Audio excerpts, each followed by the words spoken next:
Hi hello പ്രീതാസ് വേൾഡിലേക്ക് സ്വാഗതം. എല്ലാവരും സുഖമായിരിക്കുന്നു എന്ന് കരുതുന്നു.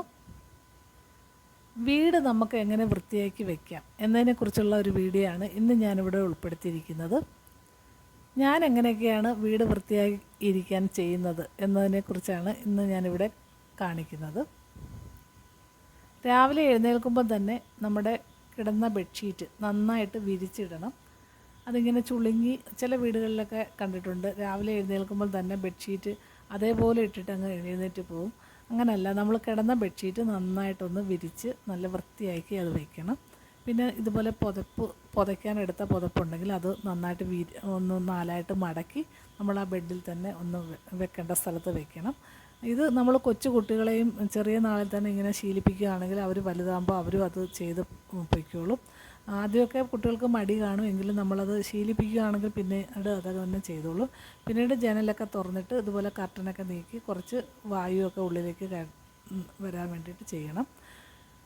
പിന്നെ രാവിലെ തൂക്കുന്നതിൻ്റെ കൂടെ തന്നെ നമുക്കിതുപോലെ ഷെൽഫൊക്കെ ഉണ്ടെങ്കിൽ ചെറുതായിട്ടൊരു തുണി വെച്ചിട്ട് ഇങ്ങനെ ഡെയിലി അങ്ങ് തുടച്ച് വിടുവാണെങ്കിൽ അധികം ചിലന്തി വലയൊന്നും പിടിക്കാതെ നമുക്കത് തുടച്ച് വിടാൻ പറ്റും.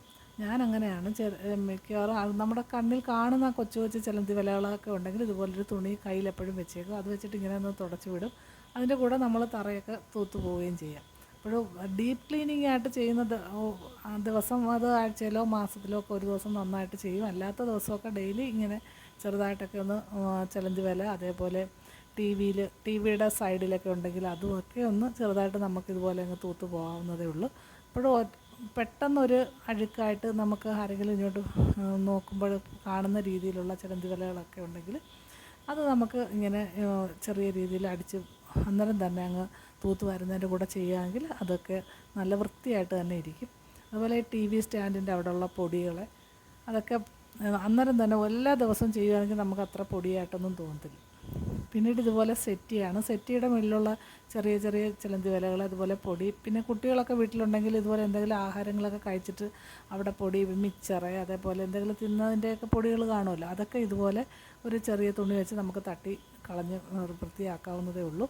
പിന്നെ ഒരു ആഴ്ചയിൽ ഒരു ദിവസമൊക്കെ ഇതുപോലെ സെറ്റിയുടെ കവറൊക്കെ എടുത്തൊന്ന് കഴുകിയിട്ട് പുതിയ കവർ മാറി മാറി വിരിക്കുന്നത് നമ്മുടെ സ്വീകരണ മുറിക്ക് കുറച്ചുകൂടെ ഭംഗി തരും. പിന്നെ ഇതുപോലെ ഫോട്ടോയുടെ ഫ്രെയിമൊക്കെ ഉണ്ടെങ്കിൽ അവിടെയൊക്കെ ഇരിക്കുന്ന പൊടിയും ഒക്കെ നമ്മൾ തൂക്കുന്നതിൻ്റെ കൂട്ടത്തിൽ തന്നെ ഒന്ന് വൃത്തിയാക്കി വെക്കാവുന്നതേ ഉള്ളൂ. പിന്നെ ഇതുപോലെ ഫ്ലവർ വേസ് ഉണ്ടെങ്കിൽ ഫ്ലവർ വേസൊക്കെ നമ്മൾ 2 ദിവസം കൂടുമ്പോഴെങ്കിലും ഇങ്ങനെ ഒന്ന് തട്ടിയില്ലെങ്കിൽ എതിലേക്കൂടെങ്കിലും ഒരു ചിലന്തി വല അതിലേക്ക് ആയി കാണും. അതുവരെ നമ്മളത് ശ്രദ്ധിക്കത്തുമില്ല. അതുകൊണ്ട് നമ്മൾ ഡെയിലി തൂക്കുമ്പോൾ ഒരു തുണി ഇങ്ങനെ കൈ വെച്ചിരുന്ന് അതൊക്കെ തട്ടി പോകുന്നത് ഏറ്റവും നല്ലതാണ്. പിന്നെ ഇതുപോലെ ചെറിയൊരു ഉരുളി പോലെ എന്തെങ്കിലും വെച്ചിട്ട് അതിലിങ്ങനെ പൂക്കളൊക്കെ ഇട്ട് വെക്കുന്നത് നല്ല ഒരു പോസിറ്റീവ് എനർജി നൽകും നമുക്ക്. ഹാളിൽ തന്നെ ഇച്ചിരി വലിയ ഉരുളിയാണെങ്കിൽ വലിയ ഒരു ഉരുളിയിലോ അല്ലെങ്കിൽ ചെറിയൊരു പാത്രത്തിലോ ഒക്കെ കുറച്ച് പൂക്കളൊക്കെ ഡെയിലി ഫ്രഷ് പൂക്കൾ ഇട്ട് വെക്കുന്നതാണ് നല്ലത്. അത് ഞാൻ അങ്ങനെ ചെയ്യാറുണ്ട്. പിന്നെ ഇതുപോലെ ഡൈനിങ് ടേബിൾ ഇതുപോലൊരു ലിക്വിഡ്, നല്ല മണമുള്ള ഒരു എന്തെങ്കിലും ലിക്വിഡ് ഇതുപോലെ സ്പ്രേ ബോട്ടിലിൽ ഒഴിച്ച് വെച്ചിട്ട് നമുക്കത് വെച്ച് ഇങ്ങനെ തുടച്ച് പോയാൽ, ഇതിങ്ങനെ ഗ്ലാസ്സൊക്കെ തുടയ്ക്കുന്ന ഒരു നല്ല മണമുള്ള ഒരു ലിക്വിഡാണ്. അത് വെച്ചിട്ട് ഇങ്ങനെ ഒഴിച്ച് തുടച്ച് ഒന്ന് ചെറുതായിട്ടൊന്ന് എന്നും അതുപോലെ അങ്ങ് ചെയ്ത് കഴിഞ്ഞാൽ, അതുപോലെ തന്നെ നമ്മൾ കഴിച്ച് കഴിഞ്ഞ് ഇതുപോലെ തുടച്ചിടുകയാണെങ്കിൽ നമ്മൾ കഴിച്ച കറികളുടെ മണമൊന്നും വരാതെ നല്ല മണമായിട്ട് നല്ല ഒരു സ്മെല്ലായിരിക്കും. അന്നേരം അത് ഡെയിലി ഇങ്ങനെ തുടച്ച് നല്ല വൃത്തിയാക്കി ഇടണം. പിന്നെ ഏറ്റവും കൂടുതൽ അഴുക്കൊക്കെ തോന്നുന്ന സ്ഥലമാണ് നമ്മുടെ വാഷിംഗ് ബേസിൻ. അത് എല്ലാ ദിവസവും ഒന്നുമില്ല ഹാൻഡ് വാഷ് വെച്ചെങ്കിലും ഒന്ന് കഴുകി അങ്ങ് ഇടുകയെങ്കിൽ നമുക്ക് ഒരുപാട് അഴുക്കൊന്നും പിടിക്കാതെ നോക്കാൻ പറ്റും. പിന്നെ ആഴ്ച ഒരു ദിവസം ഹാർപ്പിക്കോ എന്തെങ്കിലും ഒഴിച്ച് നന്നായിട്ട് നല്ല വൃത്തിയായിട്ട് നമ്മൾ കഴുകിയിടണം.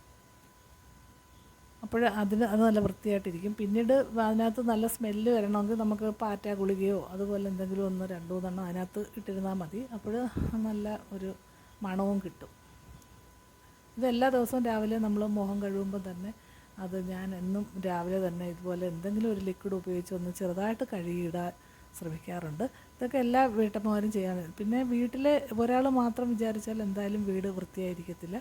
വീട്ടിലുള്ള എല്ലാ അംഗങ്ങളും ഇതിൽ പങ്കാളികളായാൽ മാത്രമേ ഒരു വീട് വൃത്തിയാക്കി വെക്കാൻ പറ്റുകയുള്ളൂ. നമ്മളൊരു സൈഡിൽ കൂടെ ഇങ്ങനെ വൃത്തിയാക്കി വരുമ്പോഴായിരിക്കും മറ്റൊരു സൈഡിൽ കൂടെ ആൾക്കാർ എന്തെങ്കിലും ഒരു നടന്നോ അല്ലെങ്കിൽ ചവിട്ടിയോ എന്തെങ്കിലുമൊക്കെ അഴുക്കാക്കിക്കൊണ്ടേയിരിക്കും. പിന്നീട് നമ്മളിതുപോലെ എല്ലാ ഇടവും ക്ലീനാക്കി തൂത്ത് വൃത്തിയാക്കി ഇടുമ്പോൾ നമ്മുടെ വീടിനൊരു നല്ല ഐശ്വര്യം തോന്നും. അതുപോലെ തന്നെ ഈ ചിലന്തി വലകളും മാറാലകളും ഒക്കെ ഇരിക്കുമ്പോൾ തന്നെ വീടിനൊരു ഐശ്വര്യക്കേടാണ്. അപ്പോഴത് നമ്മൾ കഴിവതും അത് ഒഴിവാക്കാൻ ശ്രമിക്കണം. പിന്നീട് നമ്മുടെ ഏറ്റവും പ്രധാനപ്പെട്ട സ്ഥലമാണ് കിച്ചൺ. കിച്ചണിൽ ഇതുപോലെ ജനലൊക്കെ തുറന്നിട്ട് ഡെയിലി കിച്ചണിൻ്റെ ജനലൊക്കെ ഒന്ന് തുറന്നിട്ട് ഇതേപോലെ നമ്മുടെ കൈയെത്തുന്ന സ്ഥലങ്ങളിലെങ്കിലും ഉള്ള ചിലന്തി വലകളൊക്കെ ഒന്ന് അടിച്ച് റെഡിയാക്കി വയ്ക്കുക. പിന്നെ അവിടെ എന്തെങ്കിലും ഒരു ചെറിയ ചെറിയ ഭരണികളിലോ കുപ്പികളിലോ ഒക്കെ മണി പ്ലാന്റോ എന്തെങ്കിലും ഒരു ചെടിയൊക്കെ വെക്കുന്നത് നല്ലതാണ്. ഞാൻ ജനലിൻ്റെ അവിടെ ഒരു ചെറിയ മണി പ്ലാന്റ് വെച്ചിട്ടുണ്ട്. പിന്നെ ഇതുപോലെ ഗ്യാസ് സ്റ്റൗവിൻ്റെ ടോപ്പൊക്കെ ഡെയിലി എല്ലാ ദിവസവും നമ്മൾ തുടയ്ക്കണം. അത് ഒരു നേരമല്ല, ഞാൻ ചിലപ്പോൾ 2 പ്രാവശ്യമൊക്കെ തുടയ്ക്കേണ്ടി വരും. രാവിലെ ഒന്ന് കറിയൊക്കെ വെച്ച് കഴിയുമ്പോൾ ഒന്ന് തുടയ്ക്കും. പിന്നെ ഉച്ചയ്ക്ക് ചോറിൻ്റെ പരിപാടികളൊക്കെ കഴിയുമ്പോൾ ഒന്നുകൂടെ തുടയ്ക്കും. അങ്ങനെ അത് നല്ല വൃത്തിയാക്കി, എനിക്കിങ്ങനെ കൂട്ടാനൊക്കെ വീണും അതുപോലെ അഴുക്കായിട്ട് കിടക്കുന്നത് കാണുന്നത് ഭയങ്കര ഒരു ബുദ്ധിമുട്ടാണ്. അതുകൊണ്ട് ഞാൻ എല്ലാ ദിവസവും തുടയ്ക്കും. അത് നല്ല വൃത്തിയായിട്ട് ഗ്യാസ് സ്റ്റൗവിൻ്റെ അവിടെ തുടച്ചിട്ട് ഇട്ടേക്കാം. ചില വീടുകളിലൊക്കെ ചെല്ലുമ്പോൾ ഇതുപോലെ പാലൊക്കെ വീണിട്ട് പാലൊക്കെ കരിഞ്ഞ് പിടിച്ചൊക്കെ ഇരിക്കുന്നതാണ്. അങ്ങനെ ഇരിക്കുന്നത് കാണുമ്പോൾ നമുക്ക് തന്നെ ഒരു ഇത് കാണാം. എന്തായാലും ഇത് വീട്ടമ്മമാരെ പറയത്തുള്ളല്ലോ, നമ്മൾ വീട്ടിലുള്ള സ്ത്രീകളെ മാത്രമേ ഇത് വൃത്തിയായിട്ടിരുന്നില്ലെങ്കിൽ പറയാറുള്ളൂ. അല്ലാതെ വീട്ടിലുള്ള ബാക്കി ആർക്കും ഇതിൻ്റെ ഒരു വഴക്ക് കിട്ടാറില്ല. പിന്നീട് ഇതുപോലെ തന്നെ ഏറ്റവും പ്രധാനപ്പെട്ടാണ് പാത്രം കഴുകുക. പാത്രം കഴുകുമ്പോൾ നമ്മൾ അന്നേരമുള്ള പാത്രങ്ങൾ കഴുകി വെക്കുകയാണെങ്കിൽ പിന്നെ പാത്രങ്ങളിങ്ങനെ കൂടിയിരിക്കത്തില്ല. ഒരുപാട് പാത്രങ്ങളിങ്ങനെ ഇരിക്കുമ്പോൾ നമുക്കും ദേഷ്യം വരും, സമയവും പോവും, അങ്ങനെയൊക്കെ തോന്നും. അതുകൊണ്ട് നമ്മൾ ഉപയോഗിച്ച പാത്രങ്ങൾ അപ്പോഴപ്പോഴും കഴുകി വെക്കാൻ ശ്രമിക്കണം. അപ്പോൾ പെട്ടെന്ന് നമ്മുടെ ജോലികളും തീരും. അതുപോലെ തന്നെ നമുക്കൊരു മുഷിവും തോന്നത്തില്ല. പിന്നെ എന്തെങ്കിലും ഒരു പാട്ടോ എന്തെങ്കിലുമൊക്കെ ഇട്ടുകൊണ്ട് നിന്ന് നമ്മൾ ഇതുപോലെ ചെയ്യുകയാണെങ്കിൽ നമ്മൾ ചെയ്യുന്ന ജോലി ചെയ്യുമ്പോൾ നമ്മൾ അറിയാറുമില്ല. അങ്ങനെയൊക്കെ മനസ്സിനൊരു സന്തോഷം തരുന്ന എന്തെങ്കിലും നമ്മൾ കേട്ടുകൊണ്ട് നിന്ന് ചെയ്യുന്നതാണ് ഏറ്റവും നല്ലത്. പിന്നെ ഇതുപോലെ തുടയ്ക്കുന്ന തുണിയുണ്ടല്ലോ, അത് നമ്മൾ ഇപ്പോൾ ഇതുപോലത്തെ തുണികൾ വാങ്ങിക്കാൻ കിട്ടും. അത് വാങ്ങിക്കുന്നതാണ് നല്ലത്. മറ്റേ നമ്മൾ സാധാരണ പണ്ടൊക്കെ നമ്മൾ എന്തിൻ്റെങ്കിലും തുണിയൊക്കെ കീറി നൈറ്റിയുടെയൊക്കെ അങ്ങനെയൊക്കെ അല്ലേ എടുക്കുക. അത് കഴുകിയെടുക്കാനും ഒക്കെ ബുദ്ധിമുട്ടാണ്. ഇപ്പോൾ ഇതുപോലത്തെ തുണികൾ നമുക്ക് ഓൺലൈനിലൊക്കെ വാങ്ങിക്കാൻ കിട്ടും. നല്ലതാണ്, പെട്ടെന്ന് നല്ല വൃത്തിയാവുകയും ചെയ്യും. അതുപോലെ തന്നെ അത് കഴുകി 1-2 യൂസിന് നമുക്ക് ഉപയോഗിക്കുകയും ചെയ്യും. പിന്നെ ഡെയിലി ഇതുപോലെ അടുക്കളയും കിച്ചൺ തറയൊക്കെ ഒന്ന് തുടച്ചിടുന്നത് ഏറ്റവും നല്ലതാണ്. എന്താ ഒരുപാട് അഴുക്കാവാതെയും അതുപോലെ അടുക്കള നല്ല നീറ്റായിട്ട് ക്ലീനായിട്ട് ഇരിക്കുകയും ചെയ്യും. എല്ലാ ജോലിയും തീർന്നു കഴിയുമ്പോൾ നമുക്കിതുപോലെ ജസ്റ്റ് ഒന്ന് എന്നും തുടയ്ക്കുന്നതുകൊണ്ട് വലിയ അഴുക്കായിട്ട് തോന്നത്തുമില്ല. അങ്ങനെയാണ് ഞാൻ ചെയ്യുന്നത്. എല്ലാ ദിവസവും തുടച്ചിടും. തീരെ വയ്യാത്ത ദിവസം അങ്ങനെ വല്ലതും ഉണ്ടെങ്കിൽ മാത്രമേ ഉള്ളൂ ഞാനൊന്ന് ചെയ്യാതിരിക്കുന്നത്. അല്ലാത്ത ദിവസമൊക്കെ ഞാൻ ഇതുപോലെ നല്ല വൃത്തിയായിട്ട് തുടച്ചിടും. പിന്നെ ആഴ്ച ഒരു ദിവസമോ 2 ആഴ്ച കൂടുമ്പോഴോ ഡീപ്പ് ക്ലീനിങ് ചെയ്യാറുണ്ട്. അങ്ങനെ പിന്നെ എല്ലാം ചെയ്ത് കഴിയുമ്പോൾ നമ്മുടെ വീടായാലും അടുക്കളയായാലും നല്ല മനോഹരമായിട്ട് ഇങ്ങനെ ഇരിക്കും. അത് കാണുന്ന നമുക്കും ഒരു പോസിറ്റീവ് എനർജിയാണ്, വീടിനും ഒരു പോസിറ്റീവ് എനർജിയാണ്. വീട്ടമ്മമാർക്ക് എപ്പോഴായാലും നമ്മുടെ വീട് നല്ല സുന്ദരമായിട്ടിരിക്കുന്നതെന്ന് കാണണമെന്നാണല്ലോ എല്ലാവരുടെയും ആഗ്രഹം.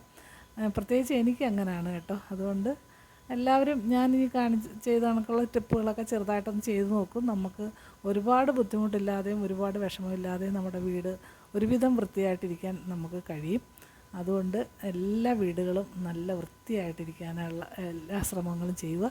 പിന്നീട് വേസ്റ്റ് ഇടാനായിട്ടൊരു വേസ്റ്റ് ഡബ്ബിൻ വെക്കുകയൊക്കെ ചെയ്യുമ്പോൾ കുറച്ചുകൂടെ നമുക്ക് വീട് നല്ല വൃത്തിയായിട്ടിരിക്കാൻ പറ്റും.